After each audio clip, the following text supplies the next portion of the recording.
You are listening to the Horse Radio Network, part of the Equine Network family. What a beautiful day for horses in the morning. You are listening to the #1 horse podcast in the world. Here is your entertaining look at the horse world and the people in it. I am Coach Jenn in Ocala, Florida. And I'm Mary Kitzmiller from Kemp, Texas, and you are listening to Horses in the Morning on the Horse Radio Network for November 2nd, episode 3298. Good morning, Horse World.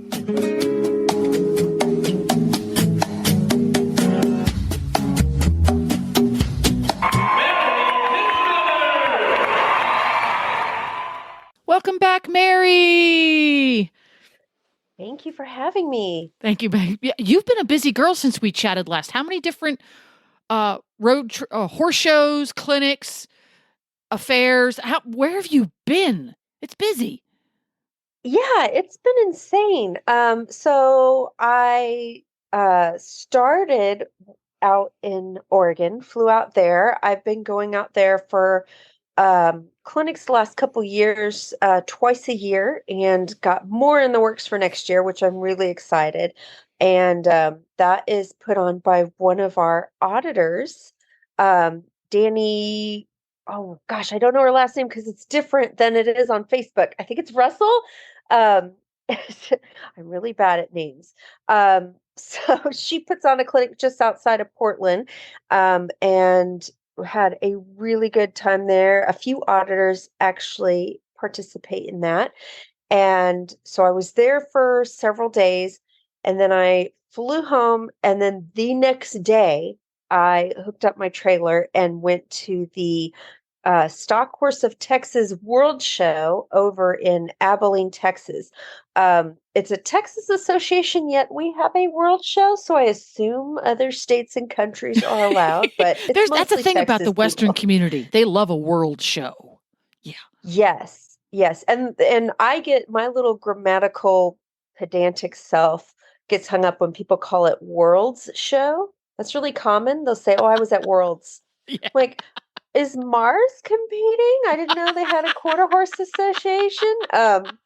That's me being a jerk, but yes, we have a world show. But I think the most exotic places people come from to show is like New Mexico, which is next door. Well, depending on who you have a ask, that could be competitor. another world. New Mexico. It pretty much is. Anything that's not Texas might as well be a whole other world. Oh my gosh. Now, what were you, tell us about that. What divisions, classes were you competing in at the World Singular show? So it's a really cool event, and there's a lot of other very similar associations springing up all over Texas and all over the country. It's based on ranch horse style events. So there are 4 different classes that you compete in, and you can compete individually, or you can do all 4 at once and try and go for all around titles. And the classes are reining, ranch trail, so it's like a trail class, but super ranchy. Ranch pleasure, which is a rail class where you're showing your different gaits, and cow work, which is not my best class, but we do it because we're trying to get in the all around. And Remy and I are usually the only Mustang duo competing. It's mostly quarter horses, stock type horses, but all breeds are welcome. And the association, the people are wonderful. They're very welcoming, very, very nice. So we've been showing about every month all year in these events, trying to get points for the year-end titles. And the World Show's kind of the culmination in that. So that's what we did. And they did 2 rounds of all 4 of these classes. So you had to do a total of 8 classes? I did. Wow, that's a lot. Back. It was insane. And I'm still recovering from it. My mom went with me and she goes, "This is fun." I'm like, yes. Getting up at 3 a.m. to ride is my passion. Wow. Because there's so many entries. There are no arenas open during the show. Like there's one tiny little warm-up arena where everyone's in there loping in one single circle going the same direction. I call it the horse tornado. So I get up in the middle of the night to go ride, Wow. which is pretty common. Um, so I haven't slept in like 2 weeks. You're so dedicated. Oh my gosh. My days of doing that are so over. I did question my life choices several times during this show, So but it was fun. are the majority of the shows you go to multi-day in that you pack it all up there and you stay there for several days, or do you do a fair number of one-day shows? So I haven't done the smaller one-day shows recently because I've been involved with the Stock Horse of Texas, and because they usually have at least one show a month, that's what I've been doing, which is a multi-day affair. So I usually haul in it on Wednesday, and sometimes I can stay as long as till Sunday. But lately they've pushed all of my division's classes closer together, so I'm not having to be gone that whole half of a week. But yeah, it's a lot. It's a lot. So I want to quiz you Yeah. a little bit because Glenn and I are taking Nigel and Scooter up to over 2 acres to camp on the weekends because we have this cute little piece of ground and we can't build a house there yet. So we just take the horses camping there a lot. So we're going away from home with the horses for shorter periods of time, 2 to 3 days usually, more often now. How much of your consumables do you drag along and how much do you get when you arrive at your destination? As far as like hay and stuff Yes, like your that? horse's consumables. Yes. So I usually calculate one bale for every 2 days, which is usually a little bit more than I need. So like for this show where I left on Tuesday and was back on Sunday, I brought 3 bales of hay. And with the grain, I'll usually scoop into a tub like I'm feeding them, like one scoop morning, one scoop night, and then I'll throw in a few extra scoops uh, just for good measure. Yeah. And luckily, wherever I'm showing usually has like a TSC or feed stores just in case I've forgotten something. But yep, that's usually what I bring for the hay and the grain, and then 2 buckets for the water. And then I usually pack a couple of gas cans full of water on the off chance that I break down on the side of the road and I'm stranded for hours. I have water on me Yeah. that I can give my horse, especially if it's in the summertime. So you bring along your own hay versus purchasing hay when you get to your destination. Yes, if I can help it. Lately, I've been using the bagged hay that is at TSC, so that's not as big a deal if I need to purchase more of that on the road. However, as far as regular grass hay, I have heard horror stories of trainers who were on the road and they bought local hay and it had a toxic weed in it and made all their horses sick. So that could probably happen at, to anyone at any feed store, but I feel more comfortable bringing my hay from home if it's not that TSC bagged hay. Yeah. And it's tough because it's been my experience that the TSCs that carry hay, now I'm in Florida, you're in Texas, could be completely different, when they tend to run out. So they're supposed to stock hay X, Y, or Z, and you go in there, oh no, we don't have any. So if you're counting on that for your only hay supply, and there's only one TSC or other national chain, insert national chain of your choice, and there's only one national chain that carries it, you could be SOL. So I also use a lot of the bagged hay that you can find at national retailers. I tend to, if I'm going to count on that as my main source of hay, I make sure there's more than one convenient location to get it on the off chance that one of those is out. I have gotten stuck by that in the past, in that, I can just pick it up at store X, which is 20 minutes away. Well, I went to store X 20 minutes away and store X said, I'm sorry, we don't have any left. So yeah, I get that. But carrying hay to travel with your horses, I find my most challenging part. Unfortunately for us, my horse takes up 2 spaces in our 3-horse trailer, and the pony takes up the 3rd space as well as the tack room, because the pony is only 12 hands high and the horse trailer is 18 inches high. So he can't back out of it. He has to turn around and jump out. Oh, Because it's well past his knees. So he can't just back out of that thing. So we can use neither our spare stall nor our collapsible tack room when we travel with our horses. Everything has to mash into the bed of the truck. And as you know, when you have a gooseneck trailer, there's not a lot of space there. Unless you have a flatbed, which is amazing. Oh, you just not fair. So when you put stuff, does your flatbed have like little sides that you can take on and off, or you just tie everything down? How's that work? No sides. I strap everything down. My flatbed has these adorable little hooks in it that I can use packing straps or whatever you call those suckers. I know the name for them, but I strap it down. And yeah, flatbed's amazing. It's so much easier to hook up your trailer, and you've got all that extra room. So I will use the flatbed, but I am also blessed with a huge tack room in my little Sundowner 2-horse. So I'm usually able to fit the hay in there okay. Especially because I'm usually just hauling one horse around. But yeah, it can be tricky. And then, I've had trailers before where you've got that roof rack on top of the trailer, but you've got to get the hay up there, and then you have to get the hay down once you're at your destination. Yes. And yes. I'm a bit terrified of heights. I can climb up, but climbing down is a whole other thing. That's just more work than I want to have to go through. I also discovered now, because I've been using the packaged, and it's not packaged hay like you buy what I call chopped hay in a bag. Right. Lucerne and Triple Crown make them. That's different than the hay we're talking about. The hay we're talking about is what's called a compacted bale. They have another name for it, and it doesn't occur to me right now.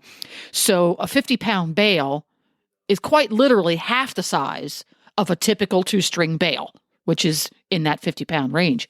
So that's nice because it does take up a lot less space, and being wrapped in plastic, I don't have to worry about, minor changes in weather. I can just jam them in there. So that's really interesting that you do it that way. Versus now, when you do your grain, you just put it all the meals just go into a bucket or container of some sort, versus creating little individual meal packets. Yes. Yeah. I've got a really nice little plastic trash can thing. I think I got it at TSC. So I just put it all in there. I pack a scoop. I put all of he's got 2 or 3 supplements that'll go in the door caddy in my horse trailer. And so when I'm at the show, I'll mix it all up and make it right there. And then I always throw in the scoops that I know I'm going to feed him, and then I throw in extra because sometimes he's really good and he deserves second breakfast. Because his quote unquote grain is actually Timothy pellets. So it doesn't hurt him if he gets second breakfast. Yeah. Which he has come to demand.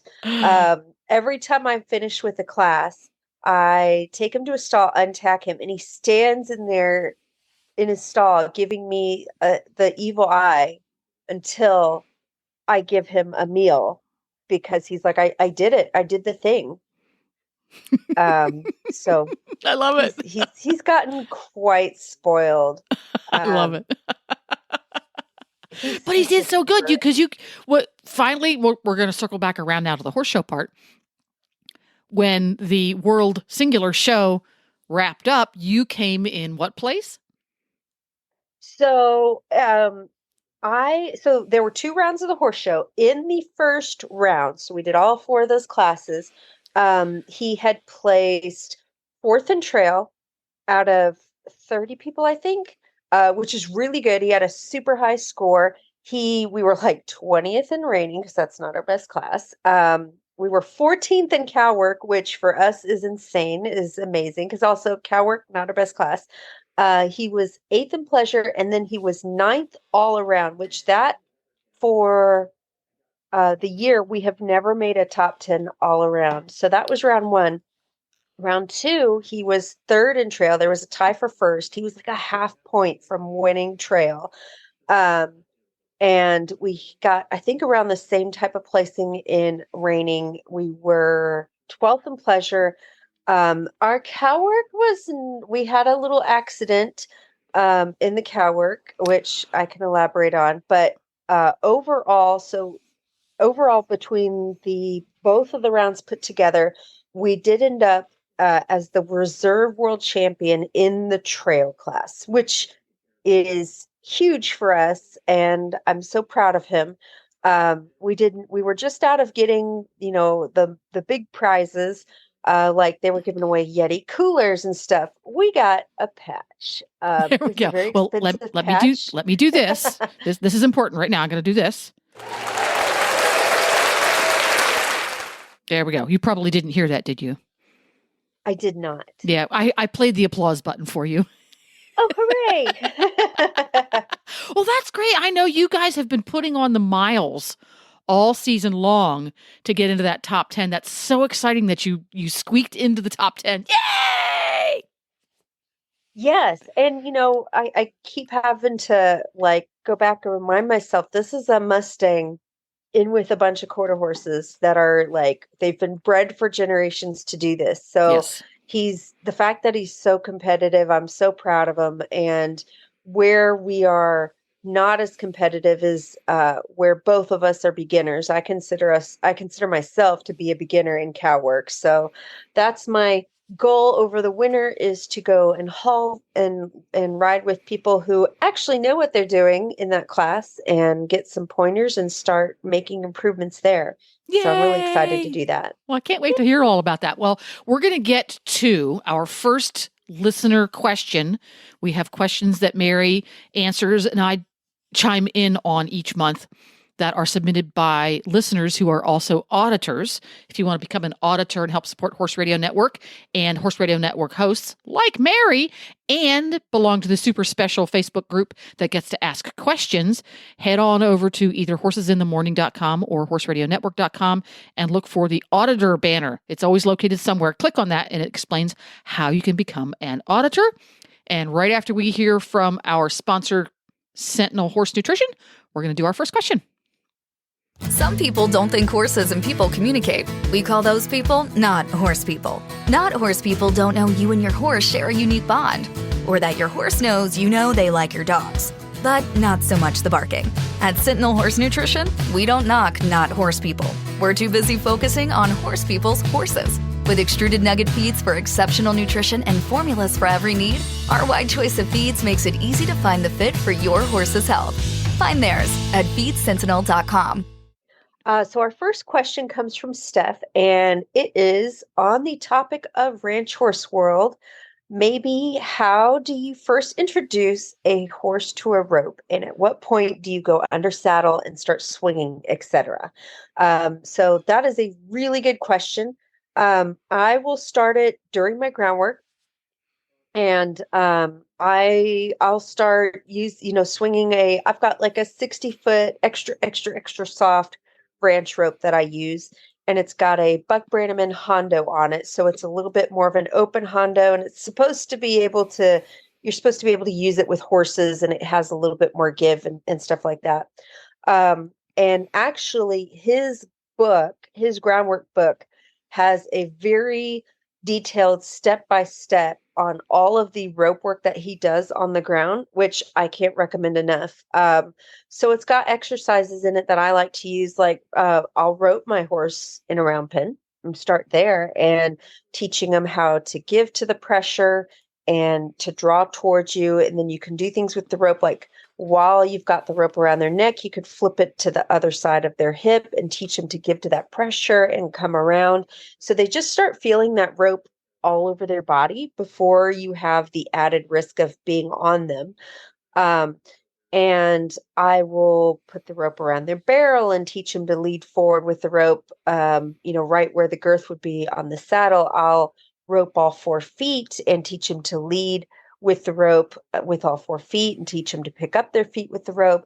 And all of this, if you do this right, it's soft, it's gentle, you're not harming your horse in any way. It does take some feel and timing. So maybe if you're feeling like, oh, I don't want to do that with the lariat, you can start with long lead ropes, and you're still kind of simulating that, but you don't have the lariat that's like attached to them. Because when you're handling a rope, that rope could go anywhere. It could go under the horse's tail or around the horse's legs, and you just want to get them used to that rope touching them all over their body first. And even before I actually put the rope around any body part, I'll use the coils of my rope. I do this a lot with Mustangs. I'll have my rope in coils and I'll rub them all over their body with it. So things like that is stuff I will do on the ground before I ride. And if I can do that, they're pretty used to seeing a rope swing around them. They're pretty used to it touching them everywhere. I can even get up on the fence or a mounting block, and I can, if I'm not sure how my horse is going to handle a rope swinging around him, I'll stand up on that mounting block in the same position that I would be like if I was riding him, and swing the lariat a couple times and throw it out, in different angles. So at that point, if they freak out, they might go sideways or backwards or whatever. I'm not on them and having to deal with all of that at the same time. So from there, they're pretty used to that rope, seeing it at all different angles and feeling it. So from there, I can usually just start handling my rope from their back. But, I can do a lot of swinging the rope and throwing it out and dragging it behind without it being attached to anything. And I'll just progress from there and start, I can start roping a dummy. I can start putting that rope around a very light ground pole and teaching them to drag it from there. But usually if I've done all that groundwork with them, it's never a surprise when I'm up under saddle, starting to do that stuff. So that's just kind of an idea of where I start. Very interesting. So for a typical horse, and it's hard, I hate to say typical horse because so few of them are what you might call typical. How often and for how long would you integrate introducing the rope to their training regime? If they were going out and being worked with, let's say 4 times a week, how often and for how long each time would you do it? I would say the best way to introduce stuff like that in almost any kind of new thing I'm introducing to my horse is I kind of like refer to it as I sneak it up on them, which is not the best term, but instead of having a day where I'm like, okay, today is rope day and we're going to work on this for an hour. Most of the time, I just bring it out and mess with it for 5 minutes. If it's something brand new, I'll usually do it either somewhere in the middle of my groundwork or even at the end. So I've already got them paying attention to me. Maybe they're wanting to feel a little bit more settled and they want to stand still and they're more amenable to just letting new things happen. So, that's how I really introduce that stuff is I just grab it out and mess with it for a few minutes. And if they're good, I put it away. And then the next day, get it out and mess with it for a few more minutes. I could start carrying it on my saddle as I ride. And every so often, just let it down, swing it around, throw it a couple of times. And that's the best way to do it is you just introduce it bit by bit, little by little, make it really casual, try to keep it low energy. So that after a while, your horse is like, oh, yeah, this is totally normal that we just do this every day. Okay. If your horse has demonstrated or you suspect that it's going to be stressful for them to have these early lessons, you can couch those moments between things that the horse finds easy and enjoyable, as well as things that you find easy and enjoyable. So if your horse really struggles with shoulder in exercises, don't do shoulder ins for 20 minutes and then to go straight to rope work, because he's already going to be a little bit stressed mentally and it's all a head game, isn't it? have something before and after that he's going, oh, that's easy. I'm great. And then make sure that you offer those rest periods mentally and physically. So he finds the sound of I found that interesting. And that was not something I realized until I went to some road to the horse competitions, because I come from an English universe. Nobody that I know does rope work for any reason. Lassos or lariats. Is it lasso or lariat, by the way? Interchangeable. I tend to say lariat more than lasso. All right. We're going to use lariat then. A lariat, the material it's made of, when it's all rolled up in that nice little loop that you see people carry around, when you tap it against something, it makes a clacky noise. Didn't realize that until I witnessed it in person. So let's say your horse finds that little clacky noise a little bit disconcerting. So if you're doing something that has already got him a little bit mentally stressed or keyed up, doing that is not going to help him go, big deal. He's going to go, oh, that happens when I'm worried about other things. So the context of where that happens each time is, don't underestimate the importance of context during your training sessions. Yeah, I think that's a great point. And I think most of the time when we're working our horse, we're going to do something within that ride that is going to challenge the horse. Maybe we're advancing a maneuver, or we're getting the scary rope out for the first time. Or, we're just working on something we know is going to challenge our horse a little bit. The way that I think you can get that information to them the best without, either being totally avoidant of all things that are going to be challenging to them, or without overpowering them and just making it a stressful situation, is you want to start calm, finish calm. So whatever that is, whether it's familiar exercises or rest or rewards or whatever, you come out calm. We're going to do simple exercises. Let's work on just softening to the bridle and, build them up and make them feel safe and calm, and make them get in the habit of starting every ride in a good state of mind. And then you'll slowly challenge them a little bit, and you want to keep them under threshold. So you don't want to challenge it. I'm not going to take that rope out there. And if I know that slapping the coils on the saddle scares the dickens out of them, I'm not just going to go in there and flood them with it and say, you need to get over it. Maybe I'll slap the coils on my jeans. And that is enough to make him really go, oh, this is stressing me out. I need to get through this. And I stay there in that zone where he's a little challenged, but he's not over. It's not too much. And then bring it back down. And then I say, okay, I'm going to put the rope away for now. And let's go back to doing the things we're familiar with, or the things that you find pleasant. And it's a very up and down sort of, thing when I ride. Is you want to start calm, there will be a little bit of a challenge, and then we're going to finish calm. And that usually is the best way to guarantee that they're going to walk out of the stall the next morning in a good state of mind and not all keyed up because of what happened the day before. Woohoo! Cool. Well, Yeah. right, as many of you know, Radiothon is coming up November 26th. So we're going to take a short break here and enjoy a submission from Tigger and the gang over at Healthy Critters Radio from a previous Radiothon. And it's just an example of the fun and interesting content that you're going to hear on the 26th of November, starting at, let me get my calendar over here, starting at 3 p.m. We're doing audio and video this year, and you can listen and watch the live feed, or you can listen to the recorded version. If you head on over to Horses in the Morning or Horse Radio Network, all of the information will be there. So sit back and enjoy this, and then we will be back with another question. Woohoo! This is the Johnson family Christmas contribution to the 2017 HRN Radiothon. You've heard Philip and Wendy, sometimes Coach Jenn, Debbie, Helena, let's not forget Glenn. But do you recall the most famous show host of all? Hedwig the Pomeranian from the Healthy Critters Show tackles all the tough questions Jamie Jennings doesn't know. All of the hosts adore her, even with a funny name. Hedwig the Pomeranian joins in all the HRN games. Then one frosty Christmas Eve, Glenn came home to see.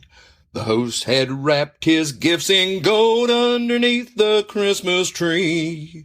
Now Hedwig the Pomeranian is on the Healthy Critters show. She'll answer all those vet questions Jamie Jennings never knows. All of the hosts adore her as she yips and barks with glee. Hedwig the Pomeranian is making podcast history. Okay, I am picking a challenging one.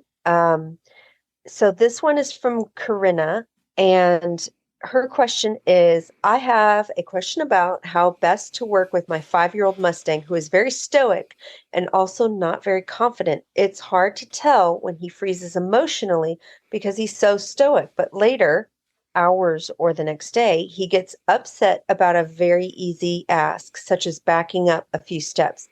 I'm not sure how to help him deal with situations, training, or life that make him uncomfortable. I hope this makes sense. And that is a great question, and it's a very tricky question. And I actually have a Mustang in my barn like this, I love him. His name is Dougal. He's currently in training to be in a veterans program. So horses like this can be very challenging, not because they come out of their stall bucking and snorting and spooking, but because they don't really broadcast what's going on between their ears. And I've heard of more people being hurt by horses like this, not every stoic horse, but because sometimes when the thing happens that finally makes them react, it feels like it came out of nowhere because it's not this horse's MO to react. And you'll see this a lot with mules, and I've seen this in a number of Mustangs because in this horse's mind, if I show any kind of weakness, then I'm in danger. You know, they keep it all inside. So they can look very quiet. You can sit there waving a tarp in front of them and they look completely fine. And then one day it's raining and you get your rain slicker out to ride. You know, you're on the trail and you pull out your rain slicker and they explode. And you're like, what happened? I've desensitized you to the tarp 400 million times. So how do you read a horse like this and how do you help them? So I have found that when I work with a horse like this, I'm going to, especially when doing things like desensitizing, instead of just waving something and looking at him and saying, well, he's standing still, so he did it right, I'm actually going to look for him to react. That doesn't mean I want him to spook, but I'm going to desensitize him and I'm going to look for any sign, whether he blinks his eyes or he takes a deep breath or he lowers his head a little bit. And that's when I'm going to release on that horse because it's showing me that he's taking in the information and he's actually relaxing to it instead of just standing still like a statue. Oftentimes with a horse like this, if I'm talking about desensitizing, I will desensitize them until I find a change. And then I will actually ask them to move their feet a little bit. Like, hey, could you step your hindquarters around? Just to make sure, like, you're still with me, right? You haven't gone on screensaver. And that's literally what they're doing. They do that. Yeah, it's like little toasters flying across the screen where that horse, his defense, instead of, I don't like this, I'm going to run or I'm going to fight, it's this freeze, or it's not even a freeze because they look fine. They just turn off. They shut up shop for the day and they're gone. So I'm going to try to do things with that horse that keeps them engaged. So if I notice that that's happening, I'll just gently ask them to move their feet. Another thing I like to do with those horses is teach them head lowering as a way to calm down, because the longer you work with teaching them to lower their head, at first they just do it because it's, pressure, release of pressure. I've asked you to lower your head and you do it, and then I release pressure, and they're just doing that conditioned response. But the longer you work on lowering their head, you will start to see releases. They are going to start blowing out air, licking and chewing, doing those things that show me, okay, you're here, you've processed what's just happened.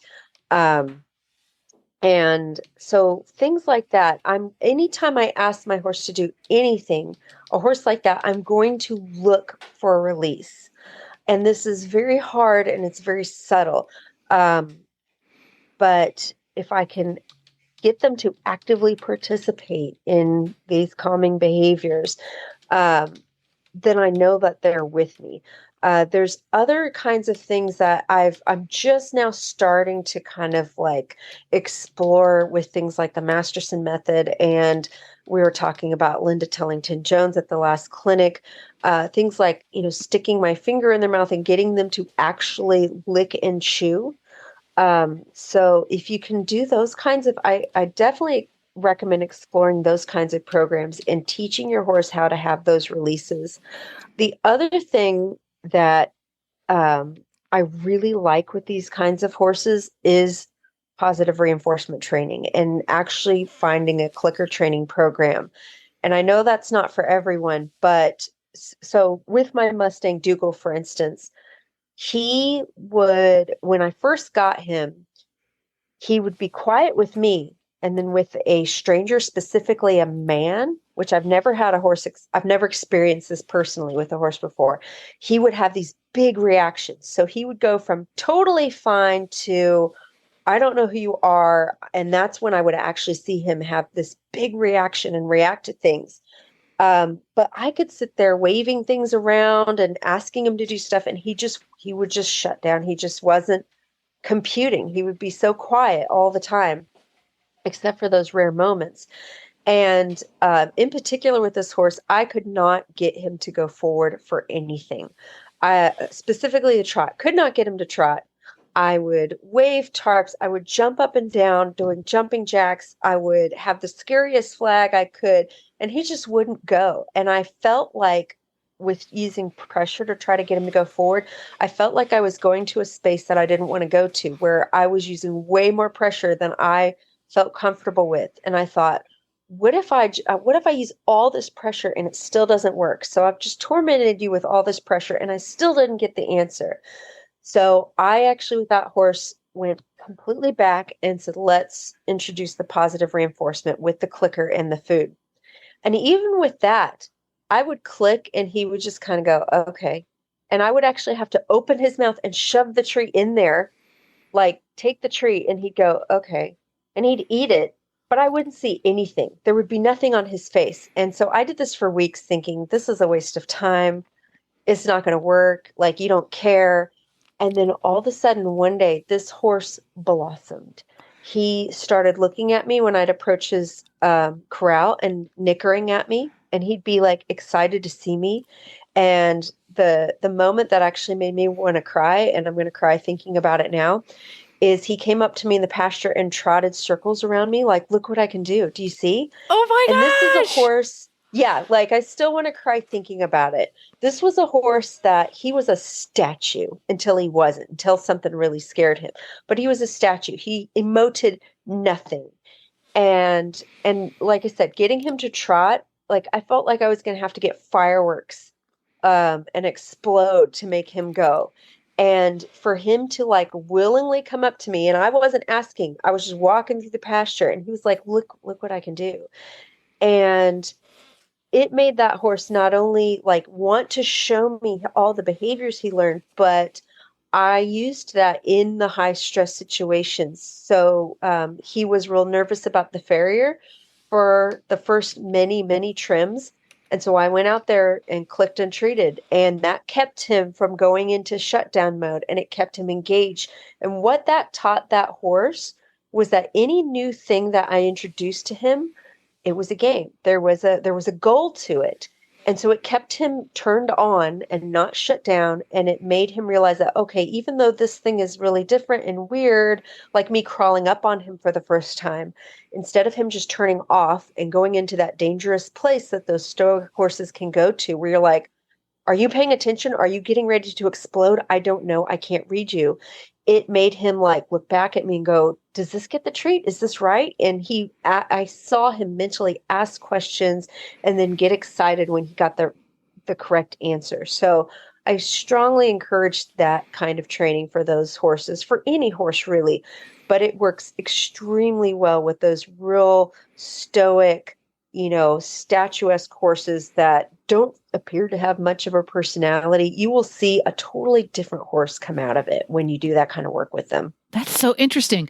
One of the things I got out of the R Plus training, I produced Shauna Koresh's Equine Clicker 101 podcast, which is still available on horseradionetwork.com, by the way. And my experience with it, I'm not good at it, but I do use it as part of my life with my horses, is horses that I would used to refer to as not a good thinker. They don't think through problems. They just react. Or in the case of Dougal, they react internally and not externally, which is way worse, I think.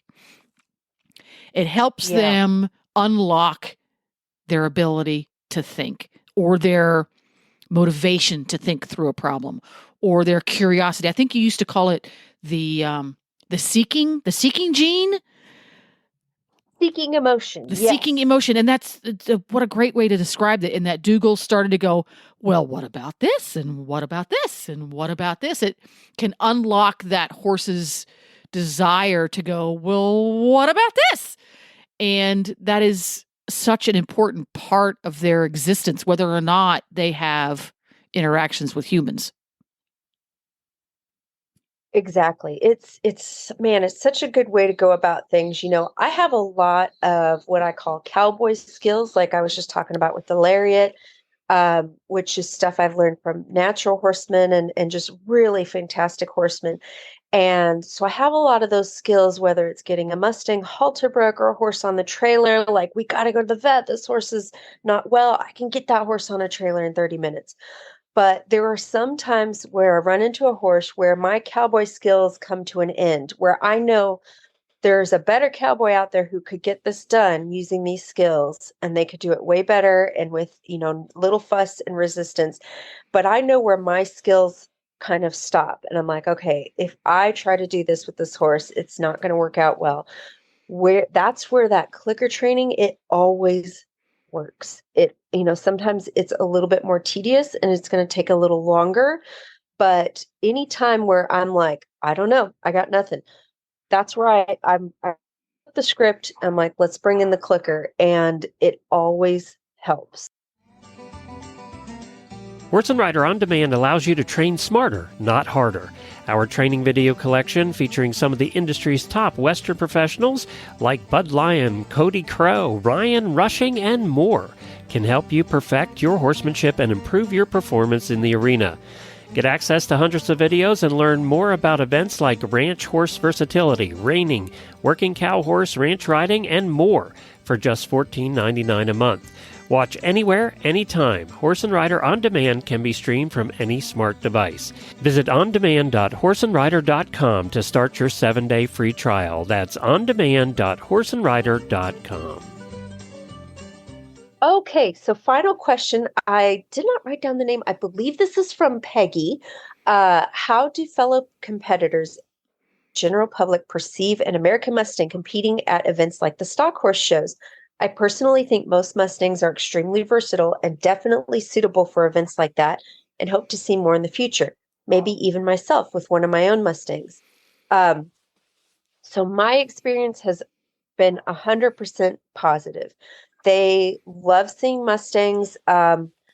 Sometimes he blends right in and he's not even perceived as a Mustang. And a couple of times I've had people at the stock horse shows ask if he was a gunner, which is actually a very famous stock horse who has very similar markings to Remy. He's a famous reining horse and he's got a lot of babies in the cow horse and quarter horse world. So I thought that was kind of a compliment.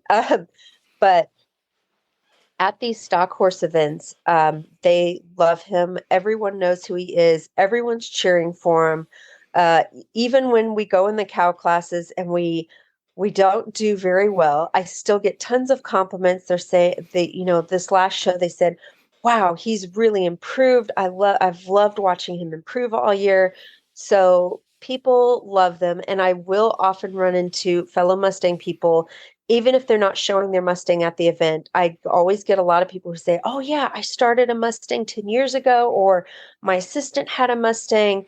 They love talking about them. And so I encourage anyone who has a Mustang, get out there and show. I've seen them in every single different event. Again, never had a negative experience ever.